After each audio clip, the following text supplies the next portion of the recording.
வணக்கம். நம்ம just cook சேனலை யூடியூப்பில் சப்ஸ்கிரைப் பண்ணியோ இல்லை ஃபேஸ்புக் பேஜை லைக் பண்ணியோ நீங்கள் ஃபாலோ பண்ணலாம்.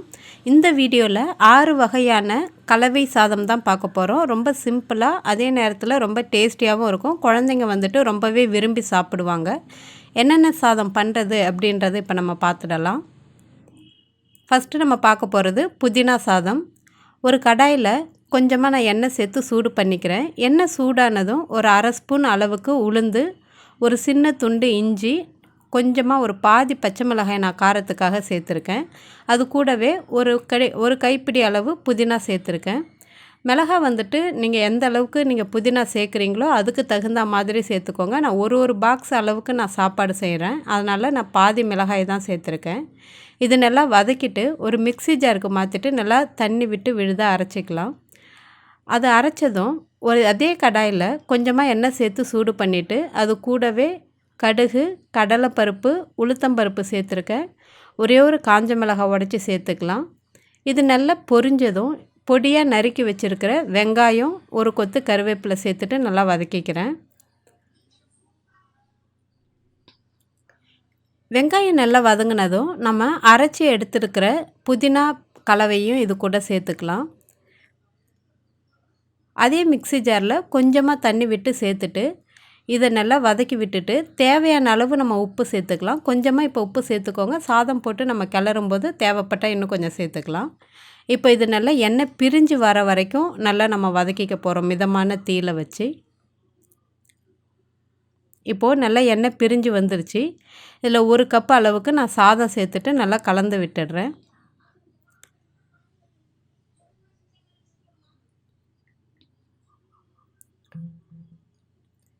இந்த மாதிரி நல்லா கலந்ததும் இதை ஒரு மூடி போட்டுட்டு ஒரு 2 நிமிஷம் மிதமான தீயில வச்சுட்டோம் அப்படின்னா அதோடைய ஃப்ளேவர்ஸ்லாம் சாதத்தில் இறங்கி ரொம்பவே நல்லாயிருக்கும், நல்ல வாசனையோட. இப்போது புதினா சாதம் ஈஸியாக தயாராகிடுச்சு. ரொம்ப டேஸ்டியாகவும் இருக்கும். இது கூட வந்துட்டு நீங்கள் எல்லா கிழங்கு வறுவலும் வச்சு சாப்பிடும்போது ரொம்பவே நல்லாயிருக்கும். இப்போது புதினா சாதம் தயாராகிடுச்சு. அடுத்தது நம்ம பார்க்க போகிறது ஒரு சிம்பிளான தக்காளி சாதம் தான் பார்க்க போகிறோம். ரொம்ப காரம் இல்லாமல் ரொம்ப டேஸ்டியாக இருக்கும் சாப்பிட்றதுக்கு. ஒரு கடாயில் 1 டேபிள் ஸ்பூன் எண்ணெய் சூடு பண்ணியிருக்கேன். அது கூட கொஞ்சமாக கடுகு நல்லா பொரிஞ்சதும் ஒரு சின்ன துண்டு இஞ்சி பொடியாக நறுக்கி வச்சுருக்கேன். ஒரு 7-8 பூண்டு பற்கள் தட்டி வச்சுருக்கேன். ஒரு பச்சை மிளகாய், நல்லா ஒரு பெரிய சைஸ் பச்சை மிளகாய் நல்லா உடச்சிட்டு 2ஆக கீறி சேர்த்துருக்கேன். ஒரு கொத்து கருவேப்பிலை. இதை வதக்கிட்டு இது கூடவே ஒரு வெங்காயம் நல்லா பொடியாக நறுக்கி சேர்த்துக்கலாம். தக்காளி சாதம் எப்போவுமே பண்ணும்போது 1 பங்கு வெங்காயம் எடுத்துருக்கோம் அப்படின்னா 2 பங்கு அளவுக்கு நம்ம தக்காளி சேர்க்கணும். இப்போ நான் வந்துட்டு இது கூட 2 தக்காளி நல்லா பழுத்த தக்காளியாக சேர்த்துருக்கேன். கொஞ்சமாக உப்பு, மஞ்சள் தூள், அவ்வளவுதான். நல்லா சேர்த்துட்டு இதோடைய தக்காளி நல்லா குழஞ்சி வர வரைக்கும் நல்லா வதக்கிக்கலாம்.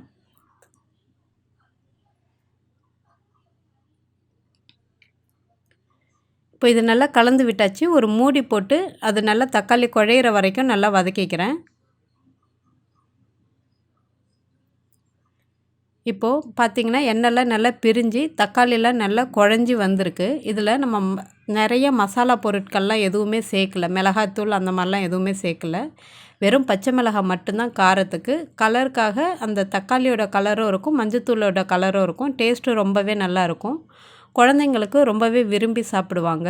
இப்போ இது சாதம் சேர்த்து நல்லா கிளறி விட்டுட்டு கொத்தமல்லியோ அப்படி இல்லைன்னா ஃப்ரெஷ்ஷான கருவேப்பிலையோ சேர்த்துட்டு நல்லா கிளறிட்டிங்க அப்படின்னா ரொம்ப சுவையான தக்காளி சாதம் தயாராகிடுச்சு. இந்த தக்காளி சாதத்து கூட நீங்கள் என்ன கிழங்கு வறுவல் வேணாலும் வச்சு சாப்பிட்லாம். அப்படி இல்லைன்னா நீங்கள் தயிர் பச்சடி கூட நீங்கள் செஞ்சு சாப்பிட்லாம். ரொம்பவே நல்லாயிருக்கும்.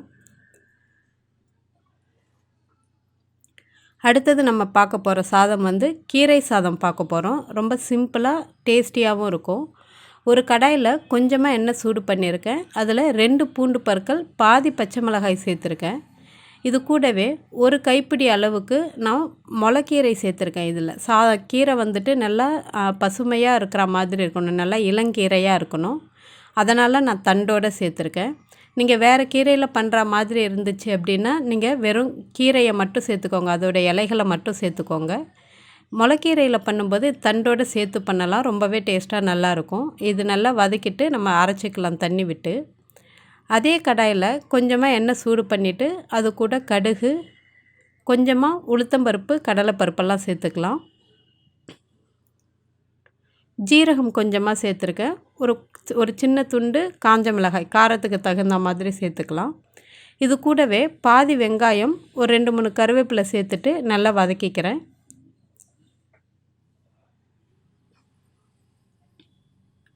வெங்காயம் நல்லா வதங்கினதும் நம்ம அரைச்சி எடுத்து வச்சுருக்கிற அந்த கீரை விழுதையும் இது கூட சேர்த்துக்க போகிறோம். கீரையில் வந்துட்டு சும்மா ஒரு 2 பூண்டு பற்கள் சேர்த்துருக்கேன். பாதி பச்சை மிளகாய் காரத்துக்காக சேர்த்துருக்கேன். அவ்வளவுதான்.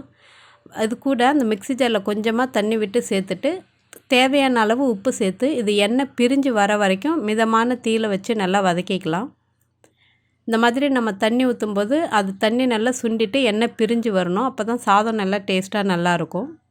இப்போது எண்ணெய் பிரிஞ்சு அழகாக வந்துருச்சு. இது கூட நமக்கு எந்த அளவுக்கு தேவையோ நம்ம கீரை ரெடி பண்ணியிருக்கோமோ அதுக்கு தகுந்த மாதிரி சாதம் சேர்த்துட்டு நல்லா கிளறி விட்டுடலாம்.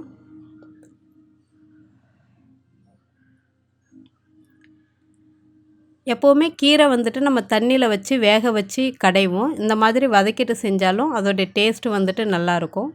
இப்போ இது ஒரு மூடி போட்டுட்டு ஒரு 2 நிமிஷம் மிதமான தீயில வச்சுட்டு எடுத்தா அப்படின்னா கீரை சாதம் ரொம்பவே சூப்பராக தயாராகிடுச்சு. ரொம்ப ஆரோக்கியமானதும் கூட. குழந்தைங்களும் விரும்பி சாப்பிடுவாங்க. ஒரு முறை நீங்கள் ட்ரை பண்ணி பாருங்கள். இந்த கீரை சாதத்து கூட நீங்கள் கிழங்கு வறுவலும் வச்சு சாப்பிட்டிங்கன்னா ரொம்பவே டேஸ்ட்டாக நல்லாயிருக்கும். இதோடைய காம்பினேஷன் ரொம்பவே நல்லாயிருக்கும் கிழங்கு வறுவல் சாப்பிடும்போது. இப்போது நம்ம அடுத்தது பார்க்க போகிறது குடமிளகாய் சாதம் பார்க்க போகிறோம். ஒரு கடாயில் 1 ஸ்பூன் அளவுக்கு தனியா, 1/2 ஸ்பூன் உளுந்து, 1/2 ஸ்பூன் ஜீரகம் சேர்த்துருக்கேன்.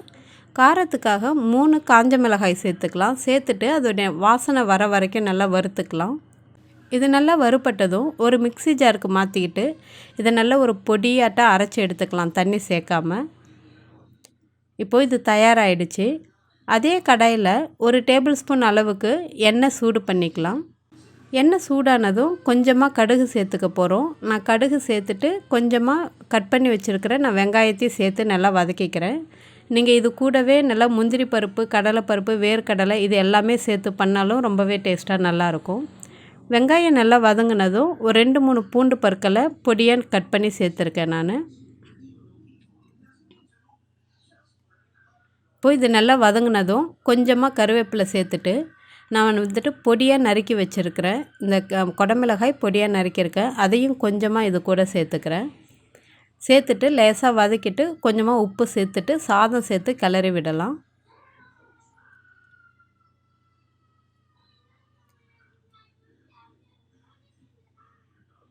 இந்த சாதத்து கூடவே நம்ம பொடி பண்ணி வச்சுருக்கோம் இல்லைங்களா, அந்த மசாலா பொருட்களையும் இது கூட லேசாக மேலாக தூவிட்டு நல்லா கிளறி விட்டோம் அப்படின்னா குடமிளகாய் சாதம் ரொம்பவே நல்லாயிருக்கும். ரொம்ப வாசனையாகவும் இருக்கும் இது சாப்பிட்றதுக்கு.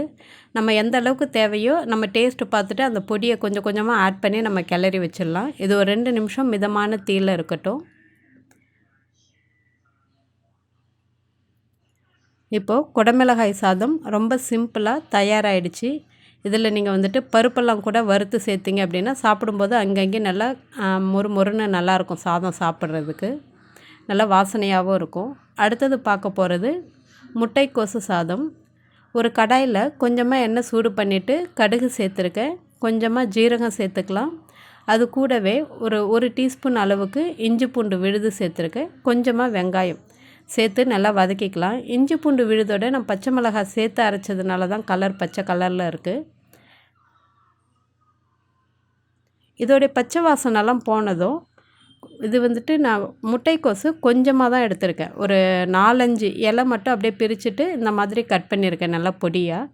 இதை நல்லா வதக்கிட்டு இது கூடவே 1 டீஸ்பூன் அளவுக்கு நான் குழம்பு மிளகாய்த்தூள், கொஞ்சமாக நான் ஜீரகத்தூள் சேர்த்துருக்கேன். சேர்த்து நல்லா வதக்கிக்கலாம்.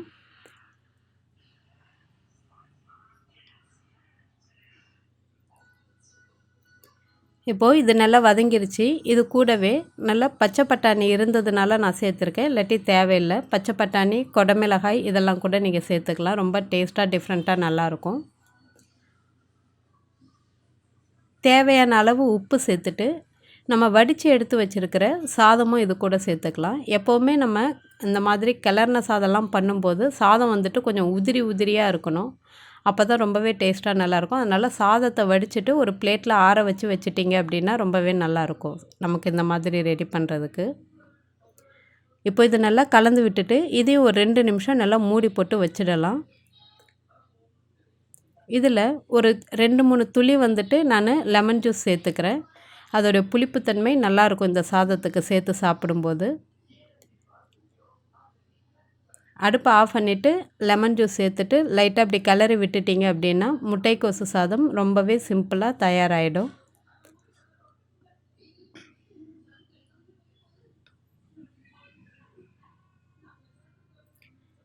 இப்போது ரொம்ப சூப்பரான முட்டைக்கோசு சாதம் தயாராகிடுச்சு.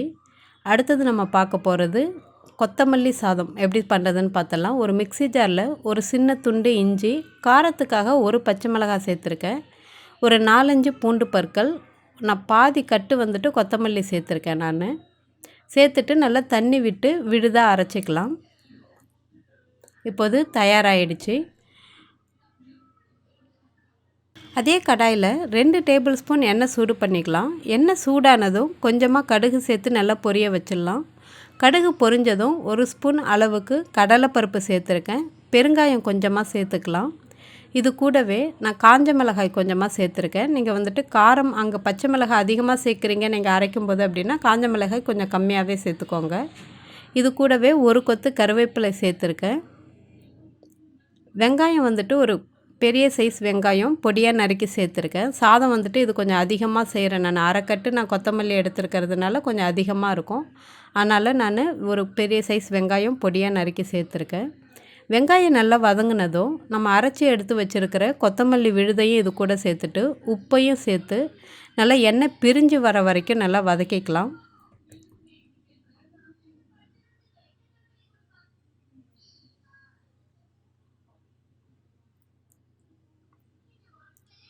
இப்போது எல்லாமே தயாராகிடுச்சு. இதில் நம்ம வடித்து எடுத்து வச்சுருக்கிற சாதத்தையும் இது கூட சேர்த்துட்டு நல்லா கிளறி விட்டோம் அப்படின்னா ரொம்ப சுவையான கொத்தமல்லி சாதம் தயாராகிடும். உப்பு பத்தலை அப்படின்னா இந்த மாதிரி கிளறும்போது நீங்கள் சேர்த்துக்கலாம். இப்போது ரொம்ப சுவையான கொத்தமல்லி சாதம் தயாராகிடுச்சு. இது மேலே கொஞ்சமாக முந்திரி, வேர்க்கடலைலாம் அப்படியே எண்ணெயில் வறுத்துட்டு நீங்கள் சேர்த்திங்க அப்படின்னா சாப்பிடும்போது அங்கங்கே நல்லா மொறு மொறுன்னு நல்லாவே இருக்கும் சாப்பிட்றதுக்கு. இந்த ரெசிபிஸ் எல்லாமே உங்களுக்கு பிடிச்சிருந்தது அப்படிங்கன்னா உங்கள் ஃப்ரெண்ட்ஸோடையும் ஷேர் பண்ணிக்கோங்க. நன்றி, வணக்கம்.